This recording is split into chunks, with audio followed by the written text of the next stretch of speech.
তালিমুস সুন্নাহ model তাহফিজুল কোরআন মাদ্রাসা আজকে ছাত্রদের বার্ষিক ক্রীড়া অনুষ্ঠান আয়োজন করা হয়েছে। প্রথম বিভিন্ন খেলাধুলা ছাত্রদেরকে দেওয়া হয়েছে। ছাত্ররা খুব আনন্দের সাথে সেই খেলাধুলায় অংশগ্রহণ করেছে।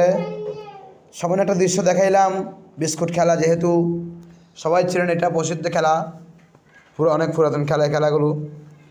তো আমরা সবাই মাদ্রাসার ছাত্রদের জন্য দোয়া করব, তারা যেন এই আনন্দ উল্লাসের মাধ্যমে আমরা যেন তাদেরকে দিন শিক্ষা, কোরআন শিক্ষা দিতে পারি। সবাই দোয়া করবেন তালিমুস সুন্নাহ মডেল তাহফিজুল কোরআন মাদ্রাসার জন্য।